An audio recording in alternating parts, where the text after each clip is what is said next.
सक्षम police times, news 112, सक्षम जनतेचा आवाज.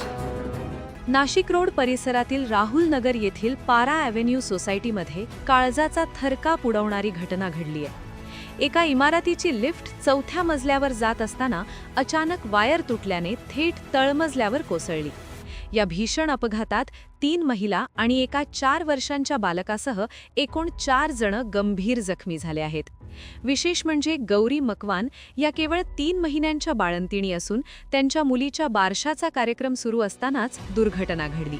या घटनेमुळे आनंदाच्या वातावरणावर विरजण पडले असून संपूर्ण परिसरात संताप व्यक्त केला जातोय.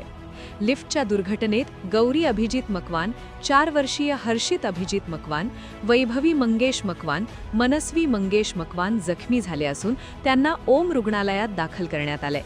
या गंभीर निष्काळजीपणाबद्दल संतापलेल्या रहिवाशांनी बिल्डर किसन चंद्रकांत पोखर आणि संबंधित लिफ्ट कंपनी विरोधात नाशिक रोड पोलीस ठाण्यात तक्रार दाखल केली आहे. निकृष्ट दर्जाचे साहित्य आणि देखभालीचा अभाव यामुळेच हा अपघात झाल्याचा आरोप नागरिक करत आहेत. तर त्यामध्ये अतिशय गंभीररित्या माझी पत्नी व माझा मुलगा व बाकीचे 2 माझे पुतणे आहेत त्या गंभीररित्या जखमी झालेले आहेत. एवढ्या 4थ्या मजल्यावरनं ती लिफ्ट पडल्यामुळे माझ्या पत्नीचे जे टाचेचे हाड आहे त्याचा डायरेक्ट भुगा झालेला आहे. त्याचे तुकडे होऊन ते एवढा मेजर मारा लागलेला आहे तिला. डॉक्टरने सांगितलेलं की त्यावर ऑपरेशन करून ते ऑपरेटच करायला लागेल आणि त्याची किंमत ही आयुष्यभर आम्हाला भोगायला लागणार आहे. कारण की ही जी जखम झालेली ही बिल्डरच्या निष्काळजीमुळे झाली आणि ती 8-15 दिवसात महिन्याभरात निघून येणार नाही. ती शेवटपर्यंत ते दुखणं आम्हाला नुकसान झालेलं आहे. परत माझ्या मुलाचं 4 वर्षाचा मुलगा आहे, त्याच्या पायाचे 4 हाडं तुटलेले आहे, ते डायरेक्ट डिसलोकेट झालेले आणि त्याच्यावर डॉक्टरनी पण त्याचं ऑपरेशन करायला सांगितलंय.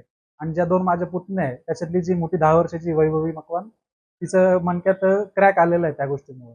तर ते आता दारोदारी भटकू राहिले. ते माझा भाऊ वगैरे सगळे ते लहान मुलीने तर डोळे पांढरे करून दिले. एवढे ते हातावरचे लोक ते पण त्या बिल्डरच्या फक्त बिल्डर आणि त्या लिफ्टवाल्याच्या निष्काळजीपणामुळे सगळे ते बळी ठरलेले त्या गोष्टीला. ते बिल्डरला या गोष्टी सगळ्या माहीत असून वेळोवेळी असून त्यांनी जाणीवपूर्वक ती लिफ्ट कशी लावली तिला काहीच फॅसिलिटी न देता फक्त ते चालवते. त्याला माहिती होते उद्या कोणाच्या तरी ती जीवावर बितणार आहे आणि ते झालेलं आहे. तरी तो त्याची चुकी मान्य करत नाही. इथून ना तिथून तो आमच्यावर मोठ्या हस्त्यांना मध्यस्थी घालून दबाव आणण्याचा प्रयत्न करत आहे. आम्ही काही झुकणार नाही. आम्ही जी काय कायदेशीर कारवाई करू ती करणारच आहे. त्याच्यात काही माघार घेणार नाही आणि फक्त सगळ्यांचा सपोर्ट हवा आम्हाला. माझे नाव उज्ज्वला रवींद्र मकवान. मी पीडित महिलेची सासू आहे. माझी 3 महिन्याची ओली बाळंतीण आज मरणाच्या दारात आहे.